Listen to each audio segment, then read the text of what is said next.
Hello, ladies and gentlemen. Welcome to another One Piece video. This week, we have something special for you because we're going on, well, not we, the manga's going to be going on break after this week's chapter. There's going to be a break between 1093 and 1094. And if you haven't checked out our 1093 episode, check it out now. We decided we wanted to do something special. So I've been rewatching One Piece, and I started from Saba Odi, watched all the way through Marineford, actually kind of have a newfound respect for Ace. We'll get into that a little bit when we're talking about this, because I do have some honorable mention characters to discuss. But I thought, and then from Sabodi all the way through Marineford, then I picked it up at Punk Hazard. Now I'm in Dressrosa. And I was like, hey guys, why don't we pick a character that's not a Straw Hat that we feel are the best written characters in the story, or if not the best written, just characters that we feel are the best portrayed, and we'll bring one to the table and we'll discuss it. And then if we have any honorable mentions, we'll discuss them as well. So we each picked a character. Joining me as always, we got Jazz and Versen. How you fellas doing? I'll start off with Jazz, brother. How you doing, man? It is a hassle to find a good job, but in between, your man is thriving. Hey, love to hear that you're thriving. That's all. Exactly. V Daddy, back from saving the world. How you doing, brother? Hey guys, how's it going? Jazz, I just want to caution you, there's no such thing as a good job, but we find bearable jobs. We find jobs that have certain fringe benefits, and we move. So don't worry about it, man. That actually makes me feel better about it too. Look, I'm just saying, if the world ends, be ready to put on your dusters and learn what type of Western noir, cyberpunk job you want, because I'm telling you, if the world collapses, we're going to be more like Trigun than anything. It's going to be like Trigun. We're going to just collapse, have a little bit of internet, not much, and it's going to be about going from town to town, being, you know, a cowboy. So I said that my weapons would be a katana and a pistol, or dual wielding swords with a rifle. Versen, what are you rocking? I feel like, you know, you might be a shotgun guy. Yeah, I think a nice start off that you can kind of like have like just like at the ready is good. But also you just can't overlook a good like multi-tool axe, you know, something that's good, durable, and it's not just for fighting, you can also use it. If we're in a group, you would totally be the axe and shotgun guy, and I figured Jazz would be the sniper. Am I off? Was I off with my predictions? I'm wearing a black duster. Sunglasses, black duster, no hat, but I'm gonna pop the collar, and we're rolling, and I'm dual wielding swords, shing, shing, shing, and a pistol. Real Vash and Revy shit. Jazz, what would you use in this situation? Of the eventual fall of the world. I ain't gonna lie, man. I've always kind of liked sickles. I feel like I'd use a sickle type shit. You feel me? Would you bring a gun? What type? Or are you just rocking sickles? Nah, I'd rock sickle and a sniper. I figured. Knowing you, which is like a weird ass combination to like kind of like hold all day, but like, you know, you gotta have a melee weapon. So I get it. I totally get it. So you would be our long range. I'd be medium range. Versen would be close range. Good to know. But all right, glad everybody's doing well. So let's go through each pick tell the character that we've picked. I picked Trafalgar D. Law because when I saw him in Saba Odi, I really paid attention to his journey through Marineford, then picked it up at Punk Hazard through Dressrosa, and I have an explanation on why I think Trafalgar Law is the best written character. Jazz, who you got? I have my boy, the Chad of Wano, Kozuki D. Odin, baby. Interesting. Someone that was introduced in one arc and is contained to one arc. Very interesting. I'm excited to hear your explanations on why you think what you think. Versen, who you got? All right. So I just want to say, Lynn, I hear you loud and clear. On God, we will get back to D&D. I hear you. We will get some. That me? Is that my brain missing D&D? Would I just? Yeah. You want Jazz to be a sniper again? I feel like that's what it was, man. And you want the duster, and I know the duster. You're right. My guy does rock a duster. All right. So that being said, God, I miss you, Will Deadwood. Much love. We'll get back into it. We just got to make sure the schedules line up a little bit. Yeah, I know. We just got to get through football season. That shit's trash. Yeah. And by the way, I got something coming up that should be in my inbox. Which I'm excited about. Like, the Cowboy Bebop D&D, baby. Mhm. I am pumped about that shit. All right, but as for my characters, so it came down to two.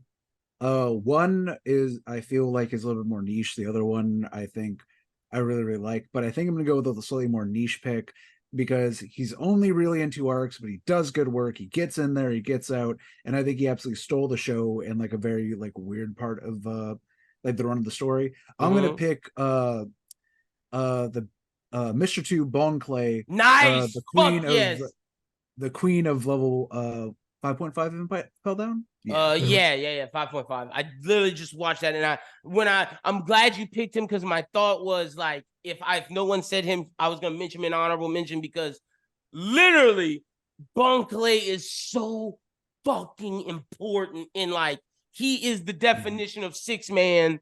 I go in, score 40 points, and then I get out, but the team could not have won without me. Exactly. And I Yeah, feel I like think he did. Oh, go ahead. I think for what he did in Impel Down, especially, you know, I mean, I'm sure we'll get into it. For what he did in Impel Down is a lot like what Brook does in Whole Cake Island, where, you know, constantly like completing the little mini objectives, constantly like giving room for like Luffy to breathe, you know, just like Let's start with your character. Let's start with yours because I feel like the story has multiple Bon Clays, but I feel like Bon Clay is the best version of him because you have Pedro who did something similar. You have Pell. You got I'm trying to think of the one in Skypiea. You got Paulie. Oh, yeah, Wiper. You got Paulie in Water 7. But I just feel like Bon Clay is the best version of this Pedro Wiper Paulie archetype that is the guy that comes in for a little bit but is so important to the crew. Go ahead and talk about it, Versen. So a big thing that's important to me whenever it comes to Bon Clay is, you know, I'll touch on it a little bit more towards the end, but like, you know, obviously what they represent, the fact that it's the first time that we learn anything about the Okama, the fact that yes, they start off as a gag character, but at the same time they fit in right with the crew. They don't start off as antagonists, you know, like they're friendly, you know, and everything. And the fact that like Luffy, you know, we get a better idea of who Luffy is as a person because he's goofy too, and he's instantly trusting of all kinds of like different freaks and weirdos and people who don't fit in with a norm. At the same time, I also think that the relationship between Bon Clay and Luffy is emblematic of what Mihawk says not shortly after is Luffy's greatest power, the ability to find friends and turn enemies into allies everywhere he goes. You know, because, you know, let's not get it twisted. Bon Clay at the start was a villain and was an enemy, you know, for various reasons, but never bared any ill will towards the Straw Hats, put up a great fight against Sanji and helped Sanji overcome a couple hurdles by himself. Helped him against Hina. Yeah, and then at the end, like, he gives himself up for the Straw Hats, you know, like after, and it's a lot like kind of mirrors Frankie, where, you know, Frankie like started as an antagonist and then learned and worked with the Straw Hats and then grow to love what the Straw Hats are, even if Frankie at the time didn't necessarily know he was going to join because, you know, of how everything went. And I think it really goes to show you just how like the Straw Hats change people, you know, even if like Bon Clay wasn't like that different who he was one way or the other, it made him realize that there's something bigger than himself and that there are good people in the world and that the Straw Hats are heroes.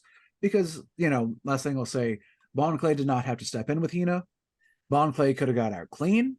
Bon Clay can turn himself into whoever the fuck he wants. But you know, there's no reason why Bon Clay has to get caught and Impel Down there at all. Nope. But he felt a genuine connection with the Straw Hats and a genuine connection with Luffy, and he got locked up and he got sent all the way into Impel Down for Luffy and the Co. And I think that's like great. I think it's so interesting about the point that you made about me and you both have characters who start off a certain way and you can see how they're changed with their impact based on the Straw Hats, whereas Jazz does not. Jazz, talk to me about why you think Odin is so special, because he is a character that never interacts with the Straw Hats, that is a character that is independent of them, but is more so impacted by the old era. And we see how his impact on the old era is still felt today through Whitebeard and some of the things that the Straw Hats did see through Whitebeard, which we didn't know at the time, but with some Odin inspiration. Yeah, so I think shadow. So I think the thing about Odin that like really kind of draws me towards him is the fact that like he kind of reminds really what his story to me reminds me of is like kind of like that shonen protagonist story, to where it's like he has this lineage that is setting him towards this destiny to be shogun, but in the same vein, he's like Luffy, to where he wants to be able to explore. He even has his 9 retainers, like how Luffy has his 9 straw hats. But the thing that sets Odin apart for me is kind of like his how do you say, like his unwavering will, and how like he's kind of like the key in changing people and helping people achieve their goals, and in a sense achieving his own goals He's as a well, catalyst.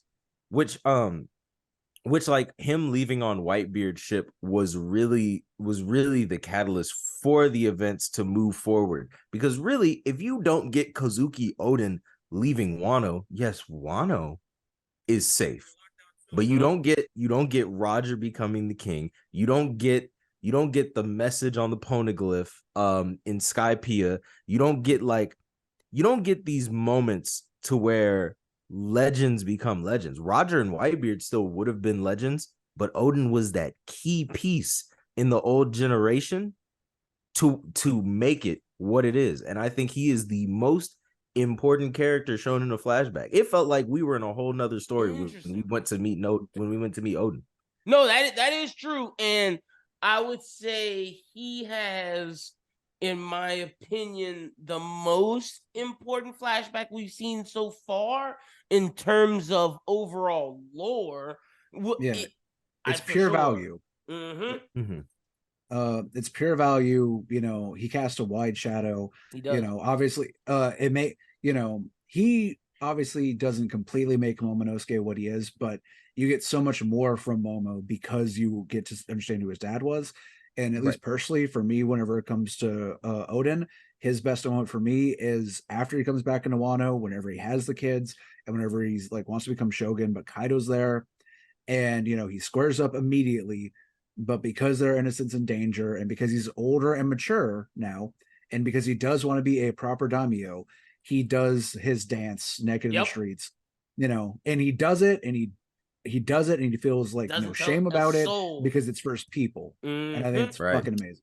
Yep, I would say that is 2 of my favorite moments from Odin. Number 1 is what you just said, the fact that he doesn't tell anyone that oh yeah, Kaido and them promised if I do this I will save everyone. He didn't give an excuse, he just did it, and he did it for his people. Shame or not, he put it above his ego. It wasn't about him, it was about saving his people, and I will do anything to save my people, whether that's me dancing butt naked in the streets or me forsaking my samurai name, whatever it is.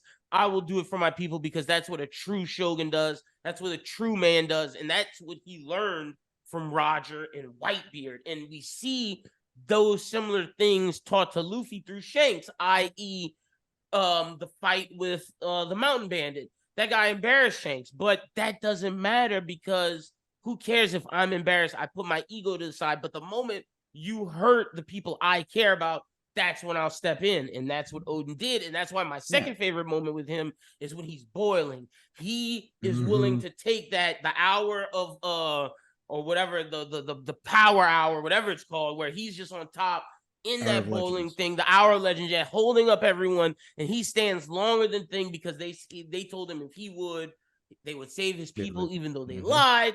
And then he has enough strength to where he saves his people, his friends, takes the bullet, gives them enough time for them to escape, does all of that, and is a true man, dies with a smile on his face. He's probably Kozuki D. Odin, but that's a conversation for another time. Glad you chose him. We'll dive more into it a little bit. I will say my guy, Law, the quintessential just One Piece character to me. Like, when you think of guys that are outside of the Straw Hats, this dude, in terms of Odin may have had the most important backstory, but I think Law has the best backstory in the sense of he's the breakout for sure. Like you see it in the popularity polls. Like, come on now. And everything that Law went through, you see him as this type of character to where he was evil. He was Doflamingo light.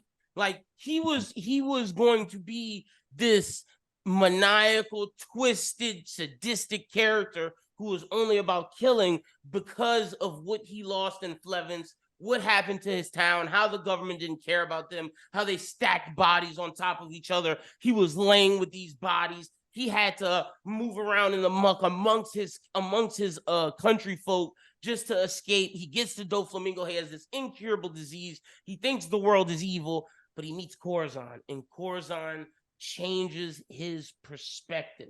It shows him how to be a good person. And without Corazon, you do not get the law that you meet at Sabaody. But from what happened at Sabaody, seeing Luffy attack a celestial dragon shows him, hey, I don't necessarily just have to be this type of pirate. I can be what Corazon was talking about while still being a pirate, doing what I want.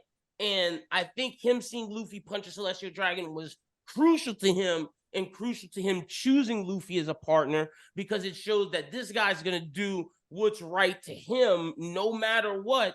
And then boom, you get him joining with them. And throughout their journey, whether it's them going to Zoe and him seeing how the Minks protected Raizo and what true fellowship is, true brotherhood is, true teamwork is, through that, or going to Wano and seeing, what Luffy did against Kaido and seeing the miracles that they did, how they put this together, or knowing what Luffy did in Whole Cake. Everything that Law saw was an amazing moment for his growth. And because when you first see Law in the idea of the Straw Hats, it was, pirate alliances betray each other. Law had every opportunity to betray Luffy and them, and he might have, but everything that led up to them getting to Wano and them completing their goal was moments of the Straw Hats rubbing off on him and him seeing how the world reacts to the Straw Hats and realizing these guys are my true friends. And if Luffy has a white beard, to his Roger, it is 100% Trafalgar Law. Yeah. Like, 100%. It's one of those things where, to your point, Law up until the Doffy fight, it 100% will use and or betrays Luffy if he has to. Not because that's his first instinct, but it's like, if it comes down to him or me, he's gonna choose himself.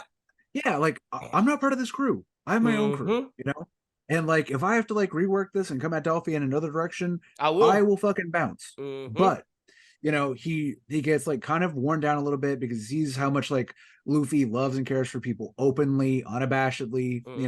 His loyalty is somewhat easy to earn, but at the same time, like, it is almost overwhelming, similar with Bone Clay. And if you break it, it's the worst thing to possibly do.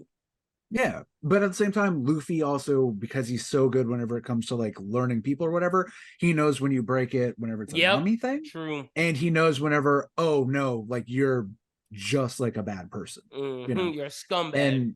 And I think personally, my favorite like moment with Law is after everything happens with Dressrosa and he's sitting down with Sengoku. And he's like talking to Sengoku and he's like, Corazon was this, Corazon was that, all these things that whenever you're a young person and you have someone you regard so highly, but they didn't last long enough for you to like talk to them man to man, as adults and like really hash it out. So he's left with all these questioning things and all these different things.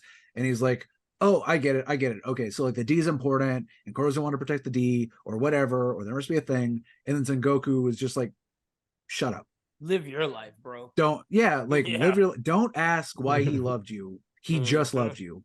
It doesn't have to be a scheme. It doesn't have to be machinations. It doesn't have to be a whole overworking plot. He just loved you. And he wants you to live his life. So if you want to live in respect for him, that's fine. But he wouldn't want you to like spend your entire life chasing a question that he never would have asked you anyway. And I think that was amazing. And I think it's some of the best part of One Piece, because I think a lot of people who have lost people before they were ready to can relate to that. And to your point, the conversation with Sengoku about Corazon, I think the reason why he falls so quickly with the Straw Hats and why he falls with Luffy and why he cares for him so much is because the way Corazon loved him is how Luffy loves people. It's an unconditional, like, if I got you, I got you. No need to question anything. There's no hidden things behind anything. And to your point about how Law could have, bounced or dipped on Luffy up until any moment. I think the moment that solidified it for him was when, because Law is a D, and if Dofi would have connected with his chest, with his foot to his chest, Law would not have died like a D because he would have felt that he was a failure, i.e., his face was a frown. It was purposefully a frown in the opposite of a smile. But Luffy comes in when Law is doing that, when Dofi's coming with his foot down, kicks it in a conqueror's clash, and Law feels Luffy's will overpower Dofi's will to kill Law, and it's Luffy's will to save Law. And at that moment, Law knows this guy values me, and he views me as a Nakama. I may not be in his crew, but he views me as an equal rival or someone that, you know, he puts on a high level. And at that moment, Law knew, all right, this guy's my brother. He has my back. Yeah, you know, I think Law, after Corazon's death, is wandering around. He has his crew, and he does care about them, and he won't sacrifice them over anything. But at the same time, I think he probably thinks that Corazon was a one-off. Luffy's the first person he sees where it's like, oh, there are people who are just like that. That's just how they are. They are, you know, no matter what gets thrown at him, because also obviously he saw after Ace's death and everything what happened with Luffy. You know, he's like, but then he saw Luffy bounce back from that, and he's like, oh, there are people in the world who are just like that. Corazon wasn't like the most perfect person in the world. He wasn't a one-off. There are people I can maybe put my faith in and trust in the world. And I think that's also important. And see, I think to that point of, at first, when Law goes to save Luffy at Marineford, he has an ulterior motive behind it of, oh, I could use this guy in the future. But at the same time, knowing the character he becomes, I feel like deep down, he saw a D member in trouble and it was like, let me help this guy. For so whatever reason, at Saba Odi, there was some vibe, whatever was there. Yes, I may have this ulterior motive, but something deep down is telling me to save him. I'm going to save him. It might be what Corazon would have wanted. Jazz, any thoughts on Law that you have? I think Law, as much as people look at like Luffy as the kind of like upstart that's like leading the worst generation, I feel like it's always kind of been Law. Law's always had the plan. Law's always had, you know, like the blueprint to do it. It's just he has not met anybody that he can see kind of like it going with. So him meeting Luffy at Punk Hazard is a very turning point for his character, because I think one of the best Law moments is when he, you know, when he slashes the sad factory. I believe that's what it's called. When he slashes the sad factory, and he's telling the catalyst to the change speech, right? And like about how like, you know, the gears are like starting to break. Y'all became complacent, and I'll be remembered. I might not be the guy in the war that fucking hits the final blow on the major character, but just know, Doflamingo, I started this war, and I was the man that initiated. Luffy may be the D that finishes it, but I'm the D that starts it. Right, which also like harkens back, and it makes like you learning that Doflamingo is a celestial dragon and that Law is a D. Like, yes, Law might not directly defeat Doflamingo, but he still kind of defeated Doflamingo and taking down his factories. So it's like that rivalry has always been there, and I feel like Law and just like in general has always been kind of that character to beat odds. Like, there's a lot of side characters in a lot of other manga that like you root for. You're like, yes, they have to beat this character, they have to do these certain things. But like with Law, it's just kind of like, even if he doesn't, his goals are still being like his goals are still being reached, because this is all a progression to get what he wants. Even though he didn't beat Doflamingo, he still got what he wanted and toppling. He wins even when he's not sitting at the table. Exactly. You know what exactly. I mean? And see, a big thing about Law is, and I'll let you go, Versen, he is one of the, and with what I think makes him special, and why I think he's the best written Straw Hat outside of the best written character outside the Straw Hats. He's the first character that we've seen accomplish their goal. Like, think about that. Like, his goal up until this point was to take down Doflamingo, to avenge Corazon, and thus taking down Kaido.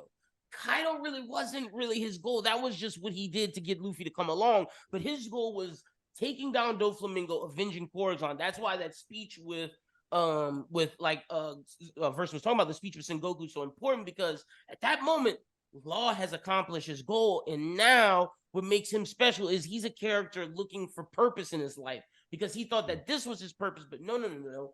You need to find your true purpose, and that's why him with Robin searching out for what happens to the D's and figuring out the origin of the D, I feel like is such an important goal that it makes sense that Law is the person that's going to figure that out. Luffy has the Pirate King. Robin wants to figure out the Void Century. No one in the Straw Hats was going to do the D, but the honorary Straw Hat, Luffy's Whitebeard, is going to figure out what the D is.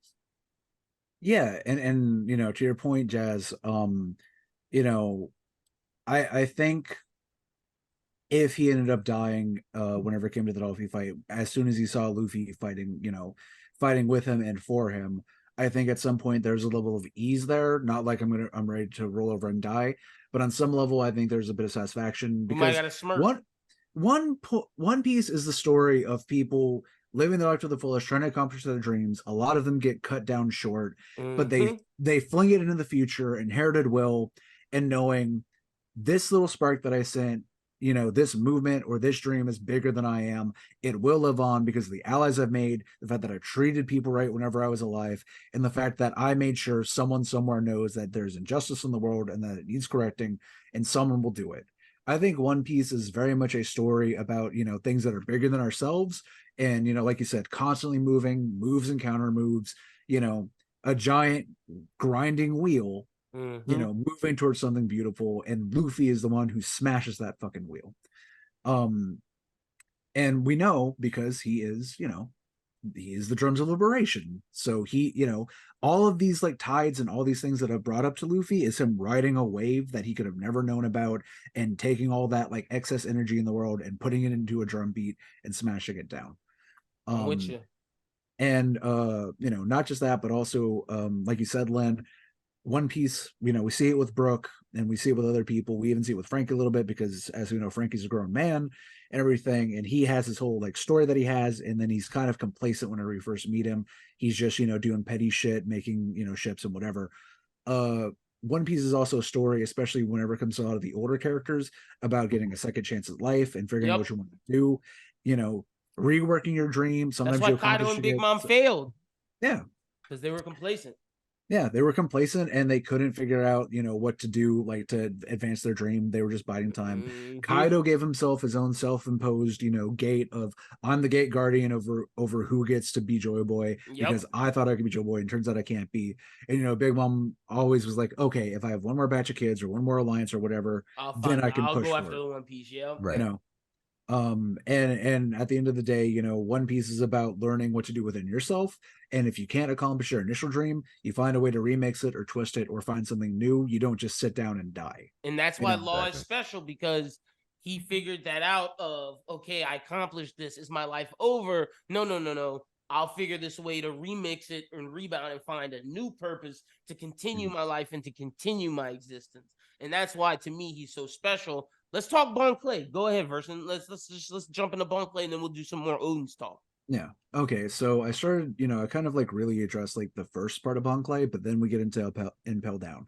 Luffy is at pretty much like the lowest point in his life. His crew just got fucking disappeared. He doesn't know they're alive yet at all.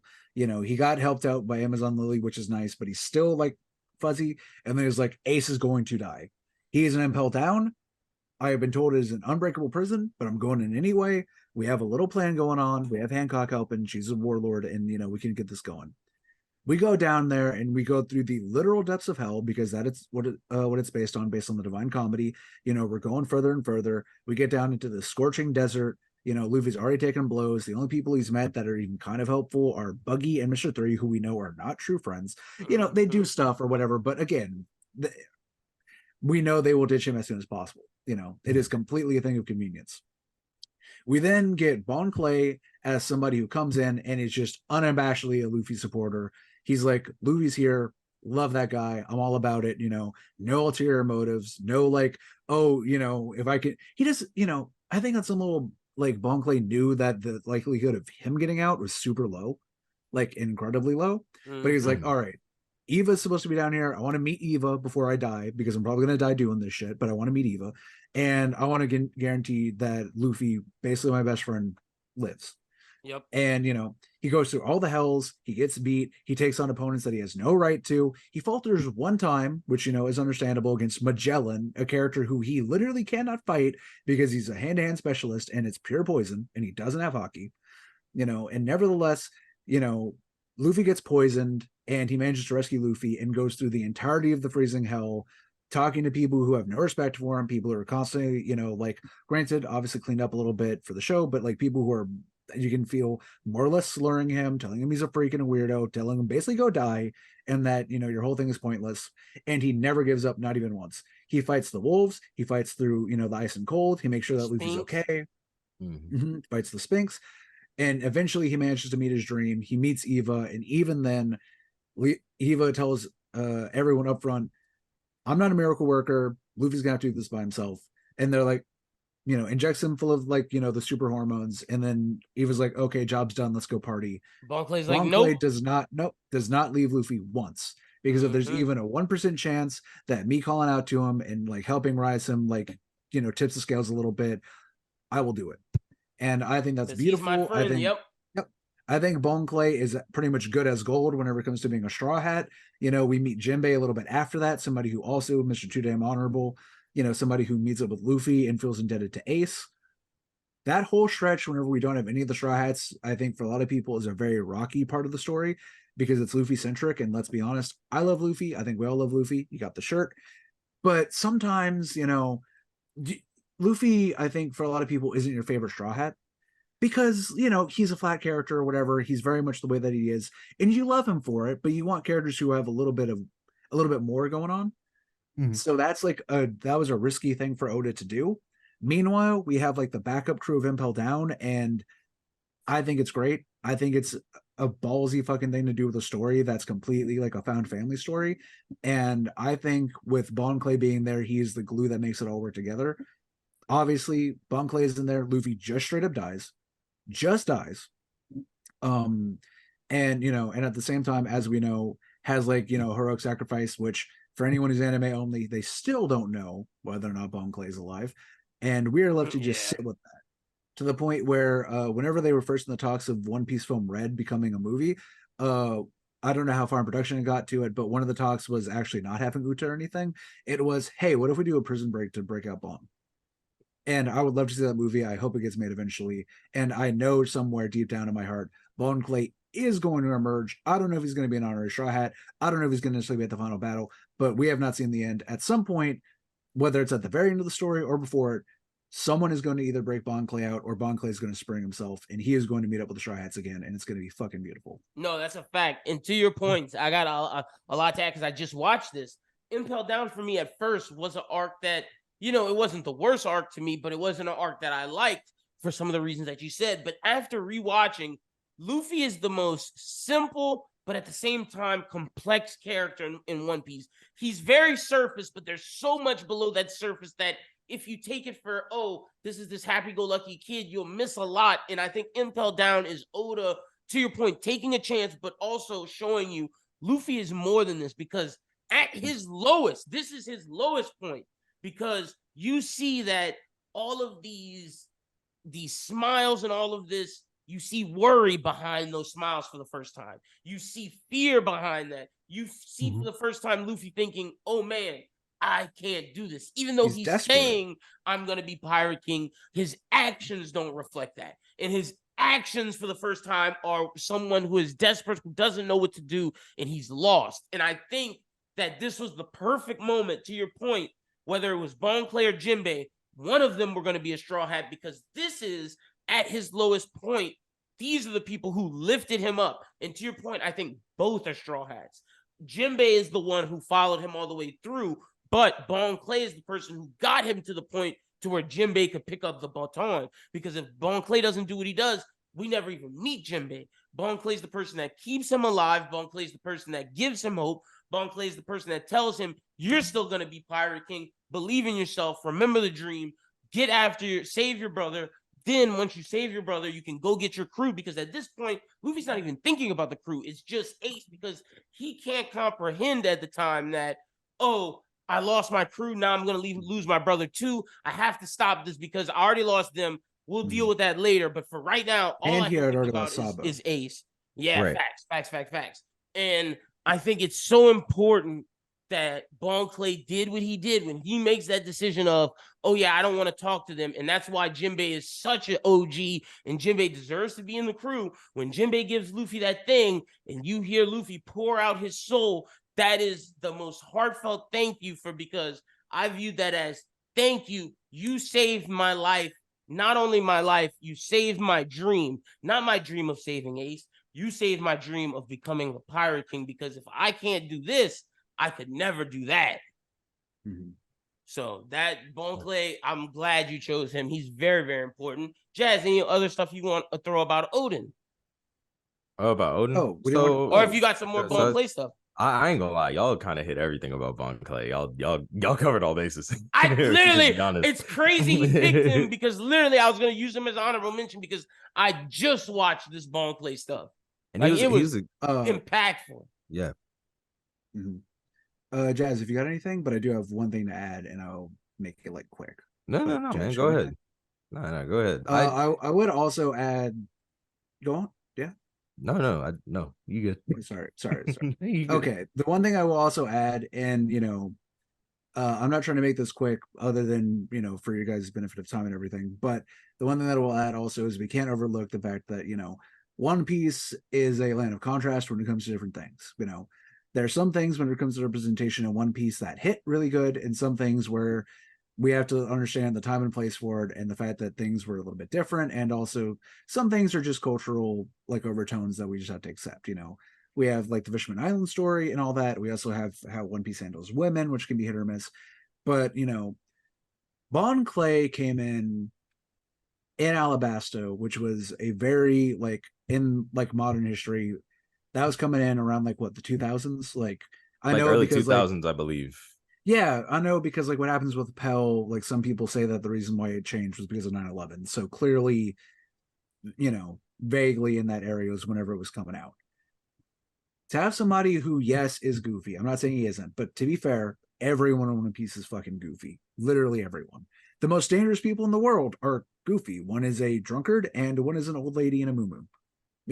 Funny you say that. I'm gonna let you finish. When I get to my honorable mention, there is only one character who is not goofy, and I'm gonna mention it. Fair. My point that I'm getting at, Bon Clay is gay. Bon Clay is non-binary because he's fine being a man, he's fine being a woman, he does not care. And the fact that, we meet someone there who is not instantly demonized, again, yes, goofy, does become a hero, does put it all in line for our hero, and never once does Luffy think anything other than, that guy's a little weird, but I like weird. He's my friend. I think is great. Right. And the fact that we get that in Impel Down, and the fact that we then get Eva, and we get all the new Kama, and they're treated respectively and powerfully, because Eva then goes on to kick a whole lot of ass, and Bonchan also kicks a whole lot of ass in Impel Down. Contrast that with some of the more unfortunate things whenever it comes to the new Kamabaka Kingdom, and some of the things with how it went down with Sanji or whatever.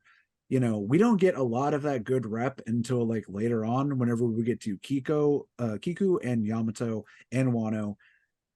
They're friends of mine who I love dearly and who also love One Piece. If the only representation we had up until that point was just the new Kama and a little bit of Eva, they would have dropped the show. Because there are some things about how the new Kama are handled that are mean-spirited and not nice and make you feel bad looking at it. Bonchan, I think, is a great representation, and it is a good thing to put out forward that saves the show for a lot of people who otherwise would feel kind of hurt, because One Piece is a story about freedom and about loving people or whatever, except for a couple scenes where it really gets kind of mean. And I know that's just a lot of it's just Japanese humor, but still, my point being is I like Bon Clay. I think Bon Clay is good rep. And I'm glad Bon Clay exists because it means that I can show this show to various people who I care about. And I can say, look, some of this stuff ages poorly, but Bon Clay is one of the best characters, and I can say that fully with my heart open and not lying at all. Bon Clay for me is a top 5 character, and I think it's great.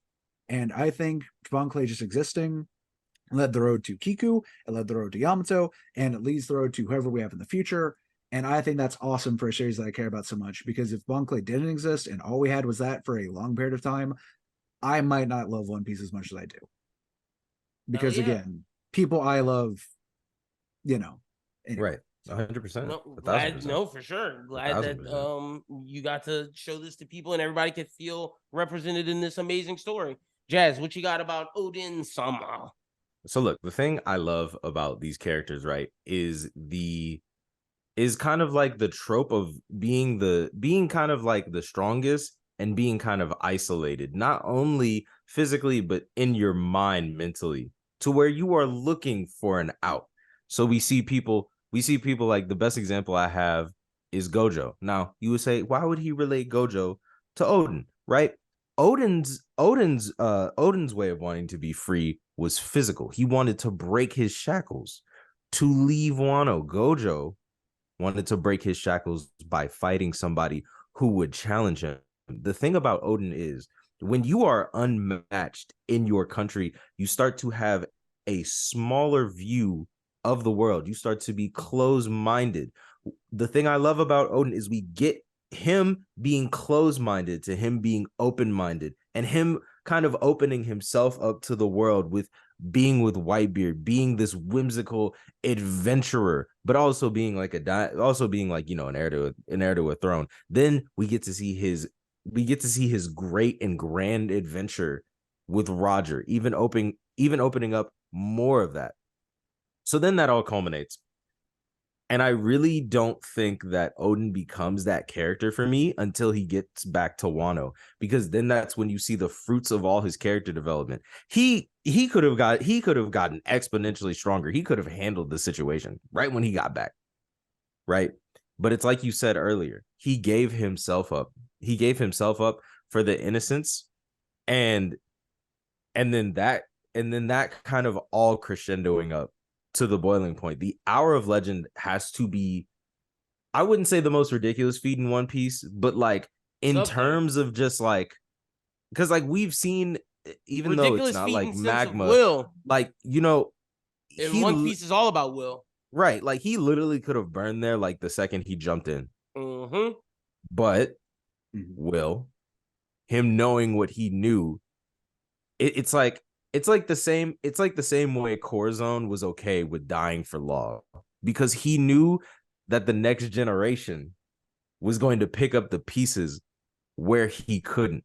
And while you guys' characters are like related to Straw Hats, I kind of wanted to go outside the box and go to somebody who isn't a Straw Hat, but at the same time, he feels like a Straw Hat. He feels like the main guy. It's like, it kind of feels like Odin is like an alternate version of Luffy, is what it feels like. So yeah, for sure. Look, and I'll say this: like, you can also make the case that Odin was so impacted by what happened with Roger that maybe part of him wanted to see what happens with Joy Boy and not make a move on Kaido because Joy Boy was supposed to come. There could have been that involved in that too. And it's like, okay, well, I'm going to make my stand because I have to protect these people. But at the same time, if it doesn't work, I'm okay in trusting my will to what's going to come. Like Versen was saying, we put these wheels on forward because someone will come along and pick up these sparks, and Odin left the biggest spark possible with the Hour of Legends to where someone would hear that, Yamato being one of them, and, take that spark on and move it on for the future generations to take that up and, and do something special with it. So I'm glad you chose Odin. I'm glad you chose Bon Clay. I'm glad I chose Law. I will say another character that I'm going to mention, honorable mention, is Akainu. And something about Akainu that I didn't realize, Akainu is the only character that has 0 gags. 0 gags. Because I think that's done purposely, because I feel that Akainu represents, I don't want to say ultimate evil, but he represents an ultimate something. And I don't know what it is yet. There's not words to it yet because we need to get more story from him. But he represents, I guess the better word for it is absolute. whether that's absolute justice, absolute evil, whatever it is, he represents absolutism.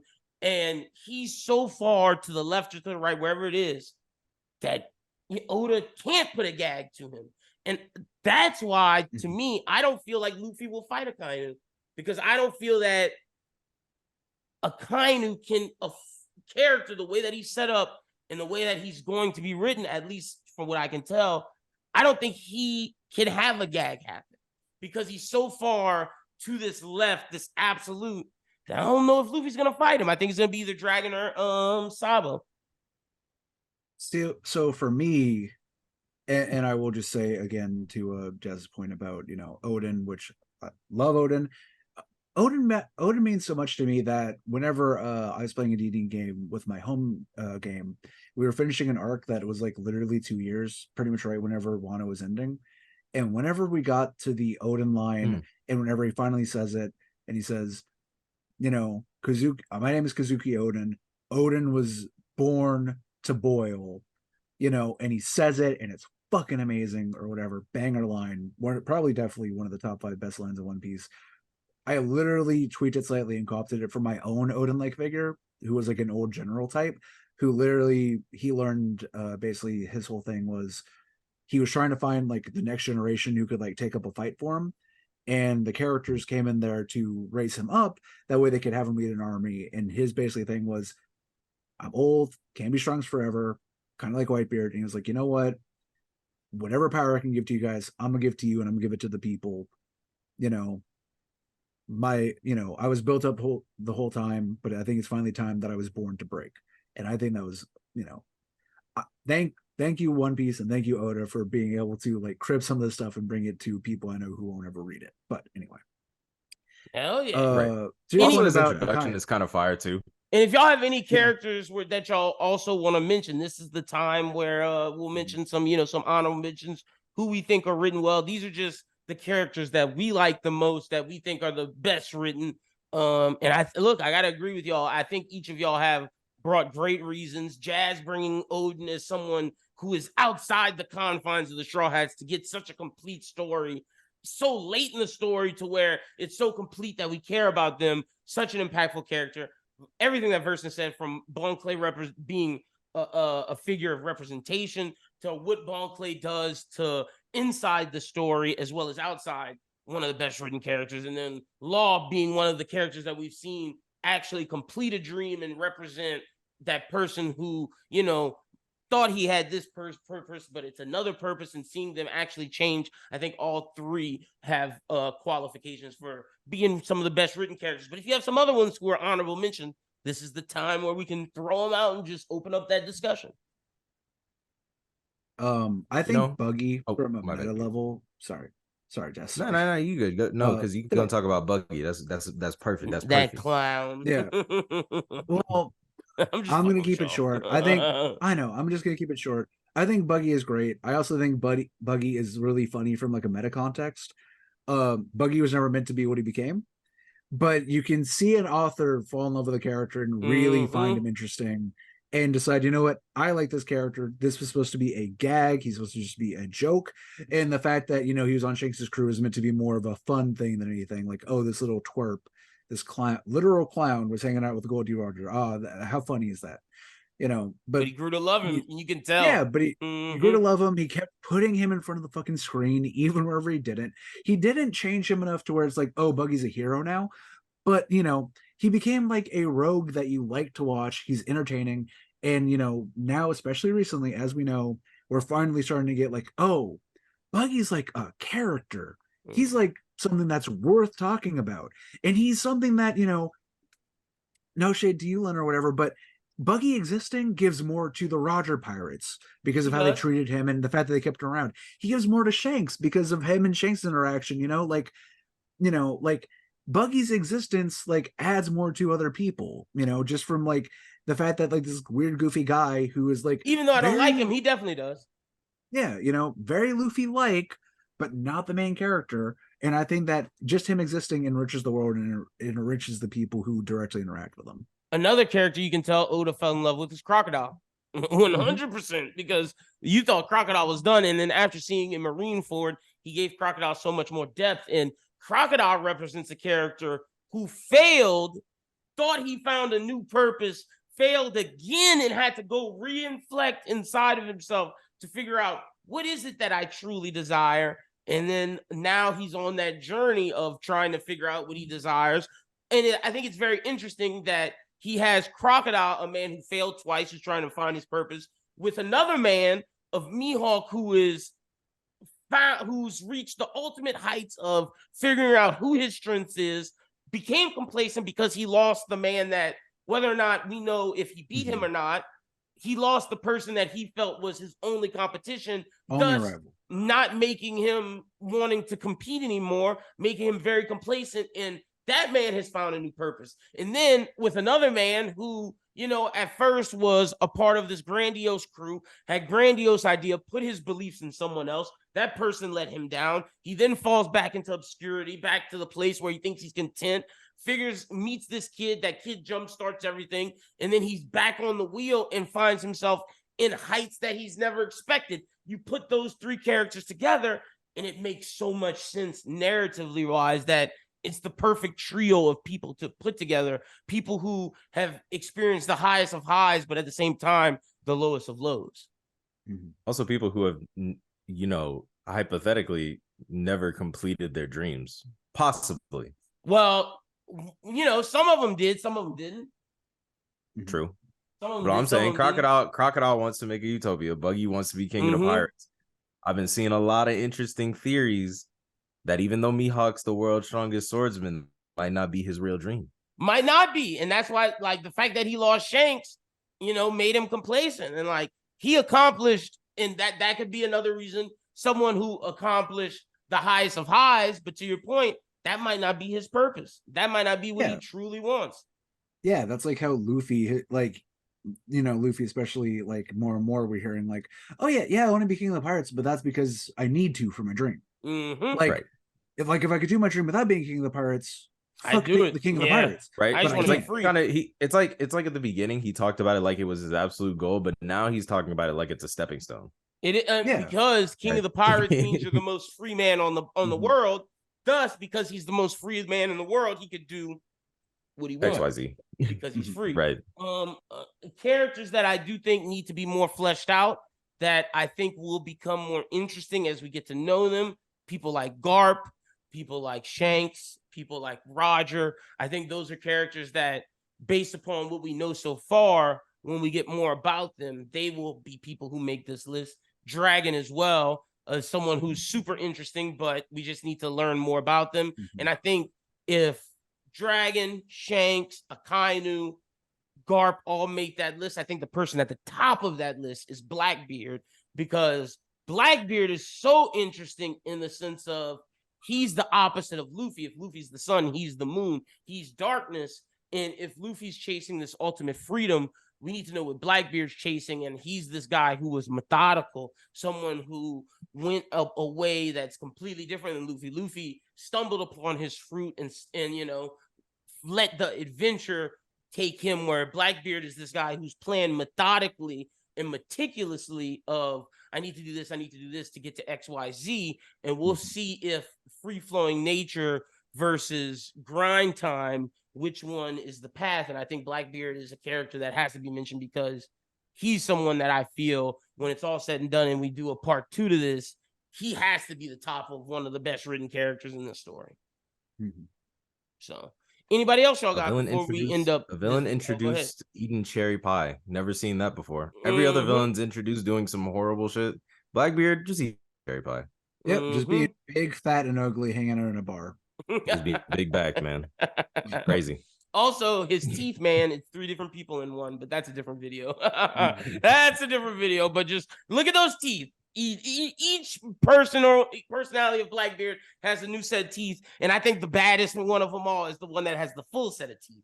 That's the evil one. The one that has full dental coverage. Yeah, that nigga is evil, bro. The one that got his shit worked on. The one he got who has veneers. Yeah. he got veneers, and then he got the fucking lace front pull down on his hair. Any other characters y'all want to mention before we finish this up? To your point, we need some more from Dragon. Definitely do. Yeah, I like I said, this guy, I think, will be an incredibly written character because I feel that, you know, I'm not the biggest Ace fan, but I start to understand Ace more after rewatching Marineford and giving his story a chance. But that guy, to me, is everything that Ace is, and then some, because he forgot who he was and then had to relearn. And then, like, oh man, I think Sabo is when we get to know more about Sabo, I think he will be on this list for sure. Sabo is very much like we've already said about like Law and other characters. He's very much, he had a second chance at life, and he fucking he went at it. And now, yeah, and once he learned Luffy's alive, he's like, oh, well, fuck all this. Like, I need to go hang out with Luffy. I need to go see him. You know, which I think is beautiful. Like, in some ways, I think a lot of what is happening with Sabo, I think, is like a great contribution to Dragon. And to your point about Akainu, I think in some ways it's kind of like similar with Dragon. Dragon doesn't really get jokes. Dragon doesn't really get gags. You know, like, and they move in very certain ways. They're both like, I see them as like two walls that Luffy has to kind of like bounce between. That's why I think they're gonna fight each other, and Luffy's not gonna fight. Like, yeah, I think because of how Oda is as a person, I think the best overarching thing is if Luffy absolutely pantses both of them, and like don't get me wrong, I don't think it's gonna start the fight that way, but I think the final move or whatever is probably Luffy doing something fucking dumb, and then at that point he'll finally like clear over the wall that is Akainu's like total stone face bullshit, and you might even hear Akainu fucking laugh. Hell no, bro. I think that would be great. I'll take that bet. Akainu's ass. The warrior of liberation makes ultimate absolute justice laugh. That I hope he sticks with Akainu as the one that gags. Wouldn't it be like fun if it was like almost a reverse Joker though, where the hero like gets the like, you know, gets the villain to be like, and then he's like, you know what? That's actually kind of funny. He can say that's kind of funny, but he can't laugh. He has to pull a Batman where he doesn't laugh. But wait, are we counting? Everyone has a unique laugh. Everyone has a unique little laugh. And I think that makes the story special. And he can smirk, but he can't laugh. Like, that makes, I think that would make Oda just like, this is the one. Like, I'm telling a funny story, but this is the one character that is so absolute that he doesn't do it. He also, he's the one. Also, like Blackbeard will laugh. Like, Blackbeard's the ultimate villain. Laugh. Emu will probably laugh, but Akainu, you think Emu will laugh? Maybe. I think Akainu will laugh before Emu, but I don't. Really? I don't. I think when we see Emu, Emu's gonna be this. I think Emu's gonna be more like Luffy than we expect, but like I feel like he's gonna be a woman. I'm ready for it. Same. All right. But also, that's also a gimme. I'd love to learn more about fucking Emu. Like anything. Yeah, it'd be nice. And the Gorosei, of course, but you know, that's we'll get to that another time. But all right, Jazz, tell people where they can follow you at on social media. You can follow me on Instagram, Jazzy Boy. You can follow me on Twitter, Real Jazzy Boy. You can follow me on TikTok, Cornell D God. Versen, tell people where they can follow you at on social media. Hey there. So you can follow me at Versen the Vassal on Twitter, or you can follow me at Versen the Vassal on Instagram. I didn't put it on my Twitter yet, but I'm probably about to reblog it. I just got off a big week of traveling and a bunch of other stuff in my personal life. But I actually learned yesterday that a friend of mine was attacked at a protest. So I'm probably going to find their GoFundMe and retweet it. I think they're about halfway through their goal. He's an indigenous man, and he's great at protest. He's a dear friend of mine. He's awesome, and he really needs help with some medical expenses. So for sure. Oh yeah, we'll retweet that as well. Y'all make sure to go follow Versen and help out if you can. You can follow me at LinBWT, follow Bros Thing at Bros Thing. Be sure to check out all of our amazing content. Like I said, if you haven't checked out Chapter 1093 review, check that out. Also later in the week, Jazz and I will have to break down the death of one of the greatest anime heroes of all time. We salute Gojo. No, I was we're not even talking about that nigga. Fucking hero. Yeah, he's not a hero. Fuck that guy. Fuck everything. That's a man. Don't even get me started. I'm so salty. I'm more salty that he died than the person that we're talking about. The person that we're talking about, I knew he was gonna die. It was just a matter of time. And we gonna salute him and send him what? out. Once Send they him out once the they right got way. once they got Buddy out of that box, he was on a timer. Yeah. Well, same could be said for the other one. Yeah. Once that nigga put that suit on, it was over with. It was a countdown. Oh yeah, he put on the deadbeat dad fit. It was raps. That nigga put on his Batman Beyond suit, and it was time to go. Damn, you give a man a Hulk Buster, next thing you know. It was literally no. See, funny you Yes. say that. I think it's more so Hellbat than anything. Think about the Hellbat, how that's like it's basically Hulk Buster, but it's meant to take down the whole Justice League with all these different powers. Fuck ton of gadgets. Yeah. That's why I see it more as Hellbat than anything. But if you know, you should probably know what we're talking about. But again, that video will be out soon as well. But thank you everybody for tuning in. Until next time, peace. Peace.